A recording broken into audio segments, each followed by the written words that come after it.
Okay. Hi, everyone, and welcome to our series webinars this evening. As you know, I am Ina Abulan, Education USA Advisor at the American Consul's Office in Yerevan. Happy International Education Week, and finally, happy Friday. We made it. As those who watched us throughout the week saw that we have serious webinars, events talking about very different topics, try to give you information about the US university admissions as much as it is possible. And we, of course, saved the best or one of the best for last. So I guess you also saw that today we are going to speak about the motivation letter, about the statement of purpose, and this is one of the important piece of your graduate application. So we wanted you to have the very great statement so that you can also have your admission to the universities the way you want. And for this great event, we have today with us Patrick Moore, who is a Senior Assistant Director of Graduate Recruitment in the University of Colorado Boulder Office of Admissions. Patrick has worked at the Colorado Boulder for 4 years, advising and working with prospective graduate students interested in any of Boulder's 120 master's and doctoral programs. Prior to his position at the Boulder, Patrick pursued his undergraduate degree for Fordham University in New York City. After earning his bachelor's degree, he worked in various capacities in primary and secondary education in Texas, and then completed his master's degree in English language at the university in the University of Wyoming. And this is my left part of his bio, that Patrick experienced, mostly specifically his struggles while applying to graduate school, were a primary motivation for his current work. So the floor is yours, Patrick. Thank you for joining us today. And now you will share with us all the tips, how can students make their motivation something that you struggled before, the best piece of their application. Thank you for joining us today. Yes, thank you so much, Ina, for inviting me. Happy International Education Week to everyone. Thank you, everyone who's here in the Zoom meeting, joining us, and whoever's watching on Facebook Live, whether that's now or after the fact. Thank you again for tuning in. As Ina mentioned, I went through the process that a lot of you are kind of going through right now of applying to graduate school and trying to figure out what I was doing. Graduate school admissions, I always say, it's not just a difficult process for international students. It is genuinely difficult for US citizens. So if at any time you're feeling like, I don't know what I'm doing, if you're feeling like you're like imposter syndrome and you don't belong, be aware that any of the questions you're asking, I hear from American applicants all the time as well. So you are not any less behind or any less confused than everyone else. We're kind of all in the same boat here. So as Ina said, I do want to talk a little bit about the personal statement or motivational statement. This document has a lot of different names at a lot of different universities, and we'll talk a little bit about that. But I wanted to talk a little more broadly about graduate admissions overall, because in a lot of ways, the personal statement is like the cover letter to your entire application package. And so I want to kind of talk a little bit about what you should be thinking about, because that's going to really inform what you're going to put in that personal statement, statement of purpose, statement of intent, whatever you want to call it. So I think first, obviously, this might be starting a little too basic, but I never want to assume anyone has a ton of knowledge about graduate studies. So I like to talk a little bit about some differences between graduate and undergraduate studies here. Obviously, the difficulty of the subject matter, you're taking more advanced courses as a graduate student. Course load and time management. Now, I will say I'm not super familiar with kind of what coursework looks in every country across the world. I'm most familiar with our American system of education, but comparing undergraduate to graduate studies, at least within the United States, the biggest thing is you spend less time sitting in a classroom and way more time doing work, homework, assignments, reading at home, right? Or in the library on your own time outside of the classroom. So time management is a really important skill. There's usually, in addition to your courses, either an emphasis on research, such as a thesis project or a dissertation, or a practice, like some graduate programs will have an internship component or a professional component to them. Some students may have teaching or research responsibilities. And then another thing is closer cohorts. So you're in a class or in a cohort with much less students than you typically would be in an undergraduate program. And that means you're working a little more closely with faculty on a day-to-day basis. Graduate students are often considered closer to peers of the faculty than they are to just students, since many of them are, many graduate students are adults, right? Well removed from undergraduate education. So these are some of the big differences. Now, again, before you're getting to the stage of applying, you have to do a couple of things in terms of identifying the right program. And this is important because it's pretty clear when someone writes their personal statement or statement of purpose, whether or not they've done their homework, for lack of a better word. But basically, we know if you've taken the time to learn about our university and our program, and we can kind of tell when you have not taken that time to do that research. So you kind of want to ask yourself a couple of questions. What is your goal for graduate school? Are you looking to go get a job in your industry, in your field of study? Are you looking to get a PhD and become a researcher or a professor or a lecturer? So are you going to be more research focused, or are you going to be more industry focused? I think identifying that goal is going to be really important because this is going to be something you want to talk about in that personal statement. Additionally, thinking about your own needs, right? Do you want to do a full-time program or part-time? What works with your schedule? Are you going to come to the United States and do this in person, or would you like to try to do it online? Is the program fully funded? That's obviously a very important question for many students at the graduate level.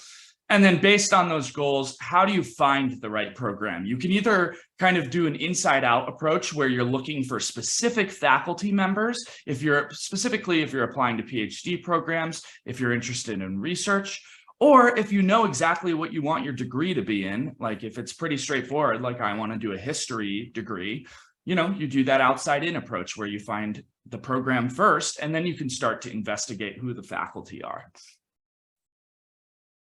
Okay, and then I do want to talk a little bit about degree levels as well. I mean, I think everyone kind of thinks of graduate school and has a general sense of like there are master's degrees and then there are PhD degrees, which is true. These are kind of the primary two kind of degree levels that you can pursue at the graduate level. There are also things called graduate certificates, which are not degrees. They're kind of shorter than a master's degree, usually only half the length of a master's, maybe less.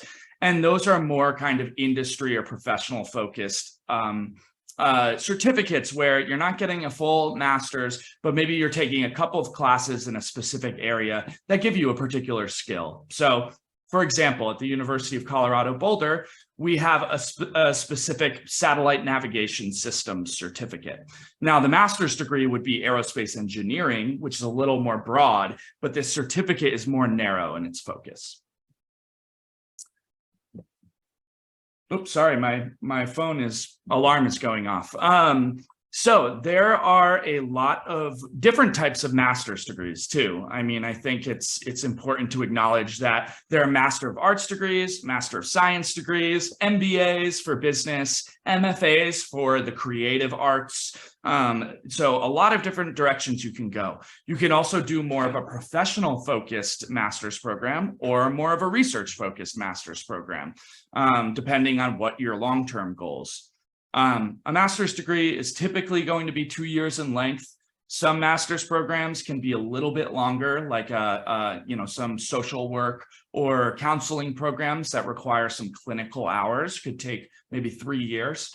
Some master's programs only take 1 year. They're very concentrated. So there's kind of a range, but typically they are 2 years. And then they usually can range anywhere from 30 to 60 credits. A more traditional research-based master's is usually going to be a 30-credit program, whereas something like an MBA program or a social work program or a more career-focused master's might be higher course load, closer to 50, 55 credits. And then at the doctoral level, I won't spend too much time. The most common is the PhD. This is required for most faculty or professor positions at four-year institutions here in the United States. And it's really kind of considered the final degree for most scholars in most fields. There's not really anything you can do after a PhD except get another PhD. So it's kind of the highest level of study you can get in the United States for most research positions.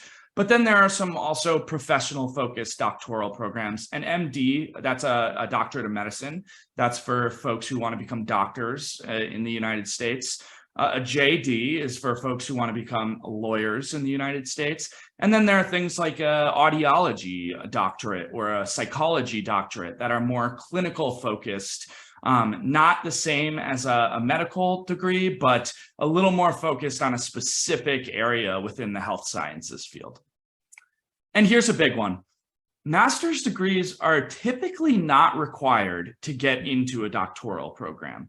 Most PhD programs and other doctoral programs in the United States will accept students with just their bachelor's degree or whatever the equivalent of a bachelor's degree in their home country is. So, you don't necessarily already have to have a master's degree. Sometimes these programs have masters built in. And then this is just a quick snapshot. These are some, just to give you a sense of how many different kinds of degrees are offered. These are a number of degrees we offer just at CU Boulder. So you can see we have 6 different kinds of master's degrees, from more traditional degrees in a Master of Arts, Master of Science, to more specialized degrees like a Master of Music or a Master's of Business Administration. We also have a couple of different kinds of doctoral degrees as well. So you'll want to make sure you know what your degree is, what it means, if it's more of a research focused degree or a more professional degree. Okay, paying for graduate school. This is a really important topic, I know, for lots of you here. So one of the most common questions I get from international graduate applicants, and quite frankly, domestic US applicants as well, is, does this program offer scholarships? And the answer to that is almost always no. But that's not the full story. In graduate school, it's pretty rare to receive a scholarship. And when I say a scholarship, I mean when a school gives you a lump sum of money, whether that's $5,000, $20,000, whatever it is. They give you that money and you apply that towards your tuition bill to pay off your, it's used to kind of pay for tuition, fees, whatever is going to be on your university bill. What usually graduate programs do, instead of scholarships, they typically offer assistantships. So these are positions that actually require the student to work for the department, either as a teaching assistant or a research assistant. Usually you're working about 20 hours a week, which is the maximum allowable on an F1 visa. And they will cover your tuition and fees. They will pay you a monthly stipend or salary, and they'll usually cover a pretty generous portion of student health insurance costs as well. So assistantships are basically always given to PhD students, at least at most, larger public R1 universities like mine, but at most universities in general. But if assistantships aren't available, maybe you're applying to a master's program that doesn't have assistantship opportunities, you can always look for external fellowships, grants, or scholarships. So for example, the Fulbright Fellowship is a very popular one for students who want to study in the US for graduate school. There are a number of other international focused fellowship, scholarship, and grant opportunities that you can look for outside of the university as well. Federal financial aid, that's not really going to be applicable to most folks here unless someone holds dual citizenship in the United States. You do have to be a US citizen to qualify for that. Out of pocket, students sometimes can afford to pay for graduate school on their own. Usually that is not the case. School in the US is obviously very expensive. So that's usually not as feasible of an option. But then employer or government tuition benefits as well. Sometimes a government, a department, or a ministry of education offers scholarships or fellowships for students to go study in the United States. Essentially, they will sponsor students. So you want to kind of explore those opportunities as well. I skipped our housing slide. If you do have questions about housing, I'd be happy to talk about that a little more in more detail, but I wanted to focus mostly on admissions here and get to the personal statement especially. And so the last thing, kind of when you're thinking about graduate admissions, you kind of have to think about two sets of requirements. There are your eligibility requirements and your application requirements. So eligibility basically means the minimum criteria that you need to have to get into a program. So that might be a minimum GPA. That might be certain courses you have to have taken, especially for like the engineering and STEM disciplines. That might be a minimum amount of work experience. For example, for a master's of business administration, you typically have to have worked at least 1 or 2 years in order to be eligible. And then there are university requirements. So at the University of Colorado Boulder, for example, our minimum requirements are basically you have to have a bachelor's degree or equivalent, and you have to have a minimum like 2.75 GPA on a 4.0 scale. But then individual departments and programs, like for example, our aerospace engineering department has slightly higher GPA requirements and has more specific requirements on top of those university-wide requirements. So that's a little bit about eligibility. And on the next slide, I'll kind of flesh out a little more what that looks like.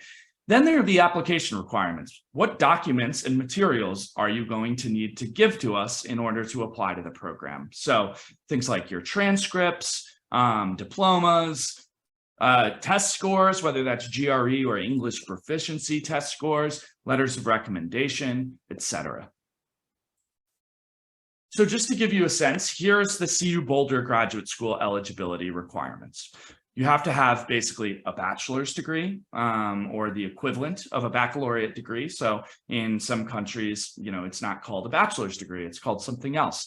And that's okay. But basically, it's got to be the equivalent. It's usually a 3 or 4 year, undergraduate post-secondary education. The GPA should be a 2.75 or a 3.0 if you're applying for CEAS. And CEAS is specifically our College of Engineering and Applied Sciences. So sometimes specific colleges will have higher requirements. Our College of Engineering and Applied Science is very competitive, and so they have a slightly higher GPA requirement. But then there's also required application materials such as apps and fees, transcripts, statement of purpose, obviously, that I'll talk about in a little more depth, and then resume, CV, things like that. So some other common eligibility requirements. Sometimes there's minimum GRE scores. In the US, at my university, most graduate programs have waived the GRE. The GRE is very rapidly becoming less and less common as a requirement for graduate school, not just here at my university, but at universities across the country.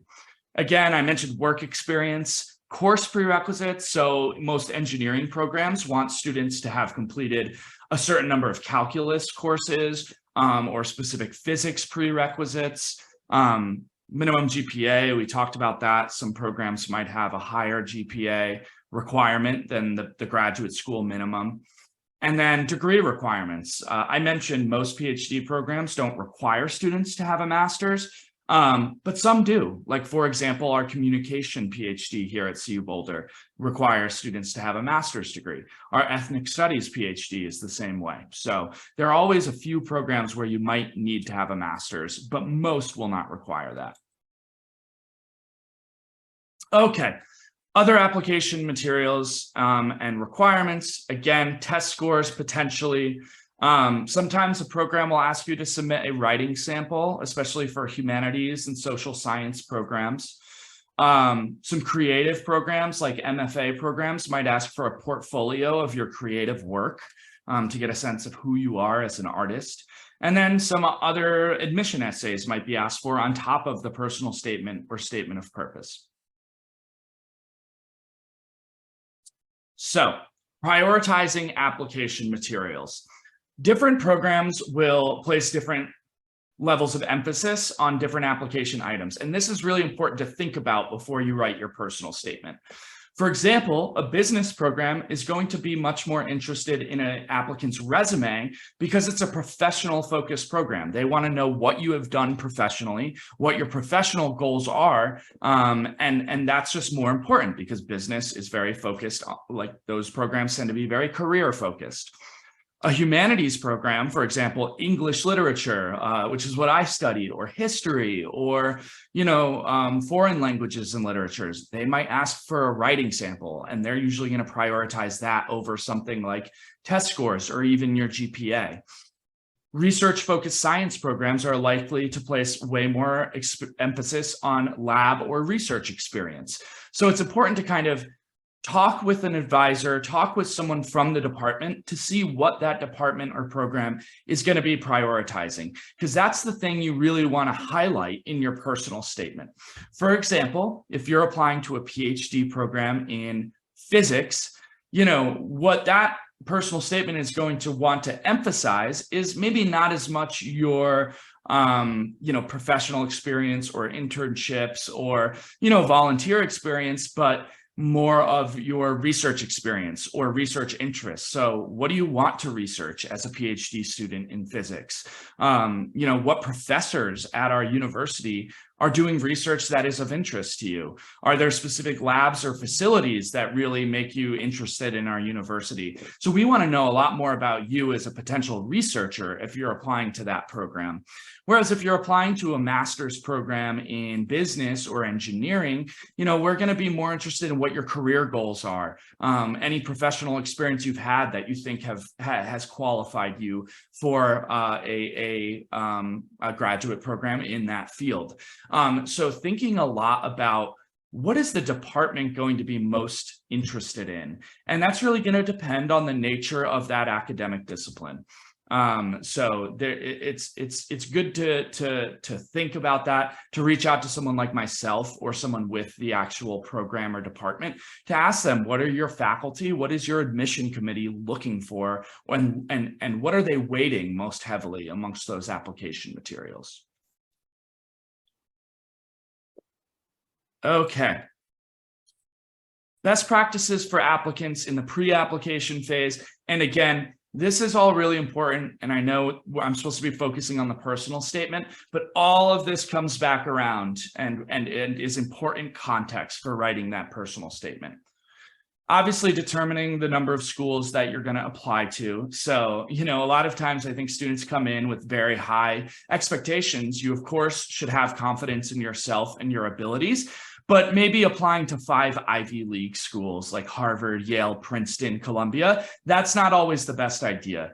Those programs are so competitive a lot of the time that it's not realistic. Even if you're a great applicant, they turn away excellent applicants every single year, usually hundreds of them. So think about, maybe you have a school that, is your top school, Harvard, Yale, California, Berkeley, Michigan, right? These really top tier universities, but then maybe apply to something that you think you have a better chance of getting into as well, right? I think my university, CU Boulder, we're fairly competitive in certain areas, not as competitive in others. We're somewhere in the middle. So you want to make sure that you're giving yourself a good chance to get into a program. And if you're applying to only the best of the best, that can be really tricky, even if you're the best student in your class, best student at your university. Those schools are hyper competitive.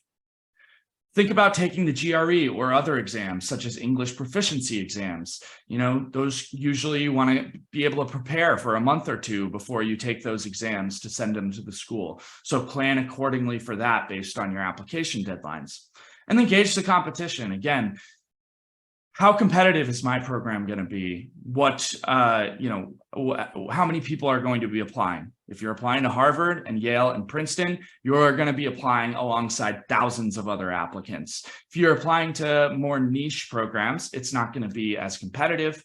So the higher they're ranked, the more competitive, the more difficult they're going to be to get into. And the economy, that matters too. How well is the job economy in the United States and globally? Right now, obviously, the economy is not great globally. I think a lot of us are experiencing that firsthand. And so more folks are interested in going to grad school to kind of bolster their earning potential.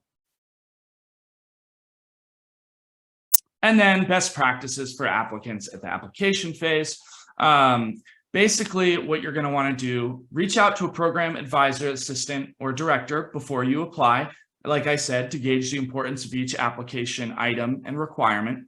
If you're interested in a research program, getting as much research experience as possible, communicating with faculty members you'd be interested in working with, or mentioning those faculty members in your statement of purpose or application is really helpful. And then if you're self-funded, that's something else you'll want to mention in your statement of purpose. So if possible, apply by the priority deadline. And I want to talk a little bit more now about that personal statement or statement of purpose in depth. So most graduate programs, as I've indicated, not just at my university, but really anywhere, they're going to ask for some kind of a document that is usually 1 to 2 pages, single spaced. So think about 500 to 1,000 words.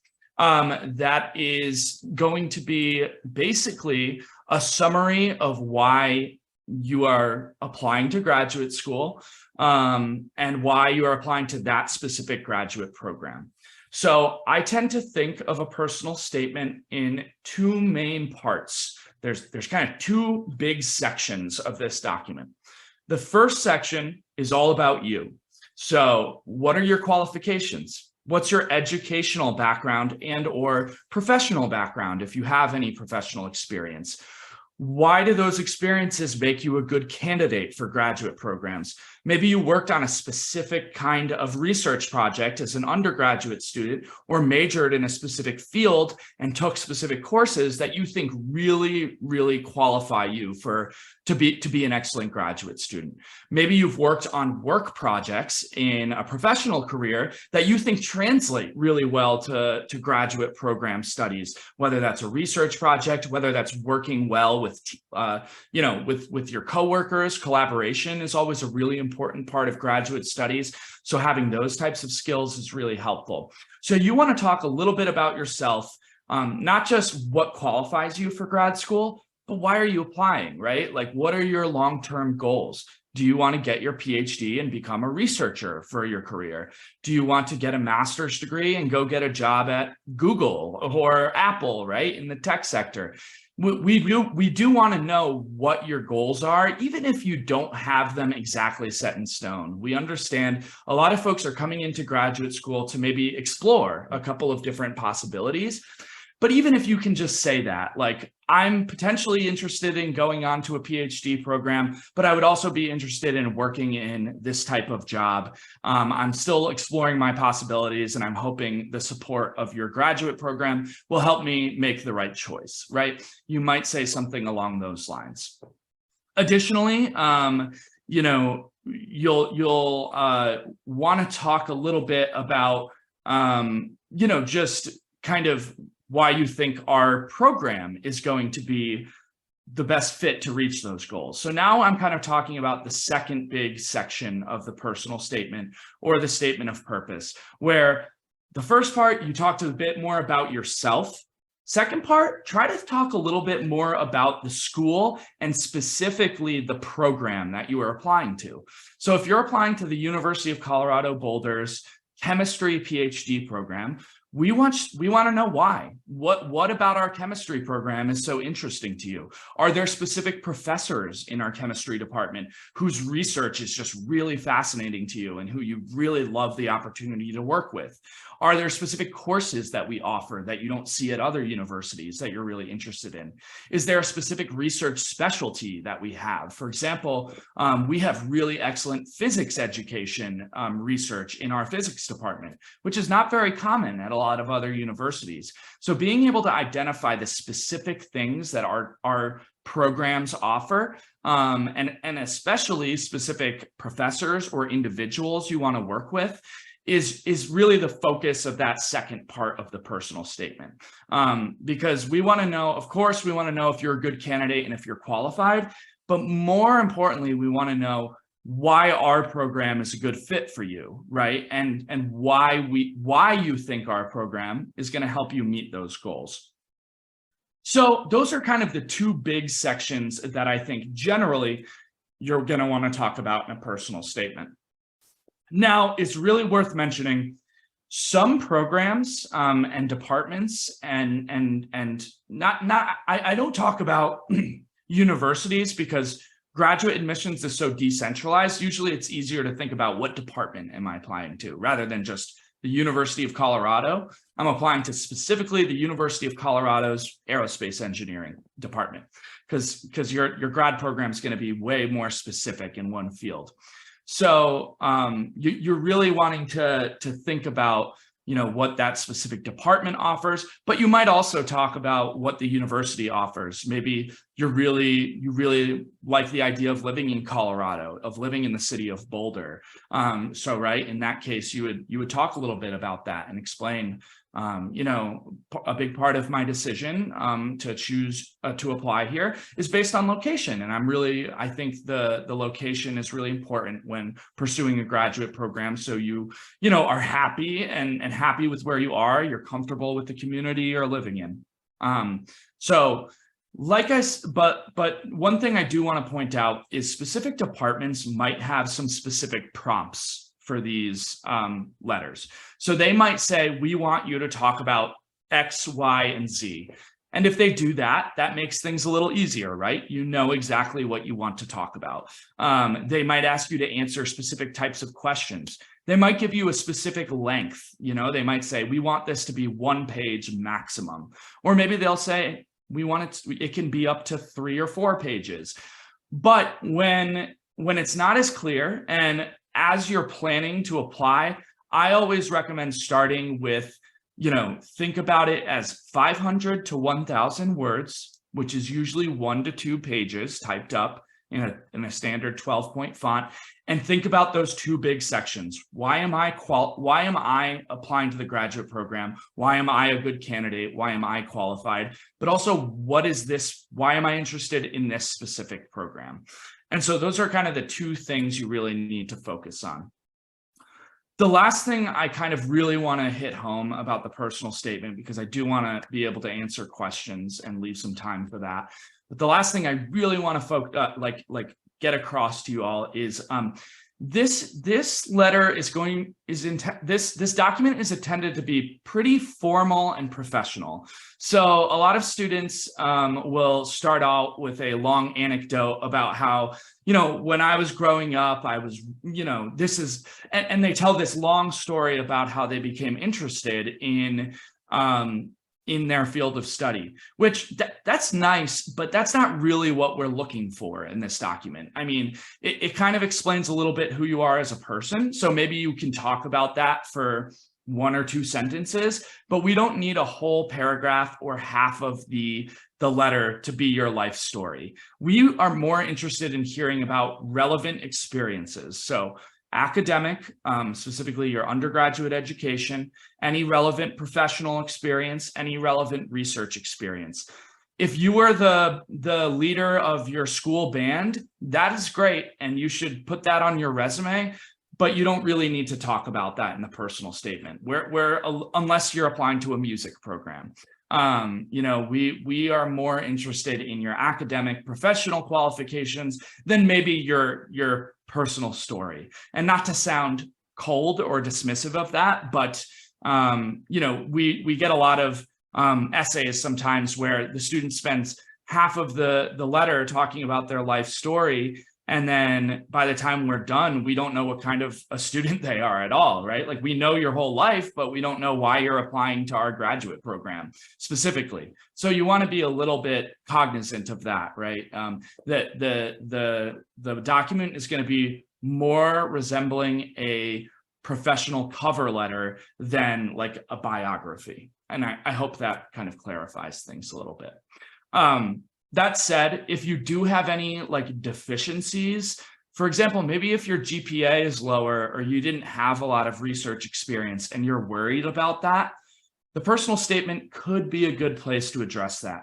Maybe you say, I really wanted to pursue research in this field, but my university did not offer any research opportunities. This is part of the reason I'm really interested in applying to your school, because I want to get those research opportunities.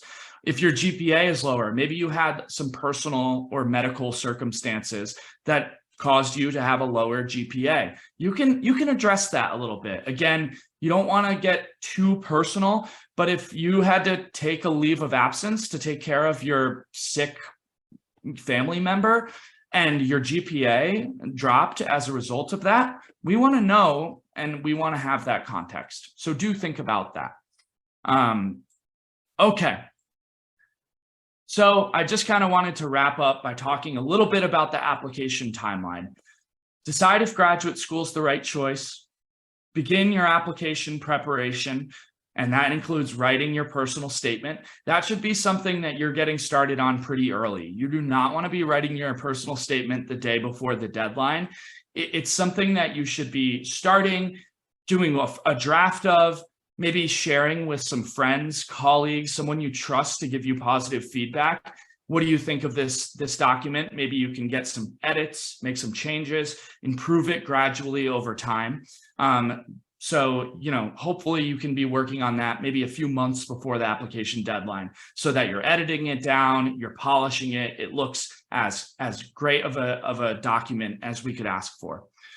Gather your materials for the application. Obviously, letters of recommendation, your transcripts that you'll need to submit.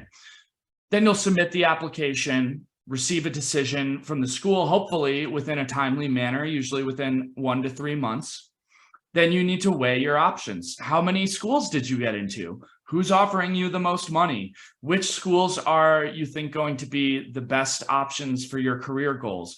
Which schools are in places where you'd actually want to go to school, right? The location is an important piece of this. Where do you want to live, right? Grad programs are usually 2 to 5 or sometimes even 6 years. So you want to make sure you're thinking about, am I going to be happy living in this place long term? And then once you make your options, you can make a decision of where you're going to go, except basically tell the school that you're like, I'm going to go to your university. And there's some specific steps for international students there. Usually we're going to need either a proof of funding or a proof that you have been funded by the department. We're going to need a scan of your passport so we can issue you an I-20. So you can apply for your visa. So there's some other steps there, but then you'll just basically prepare to move to the United States and start your program, which I know can be overwhelming, but is really exciting.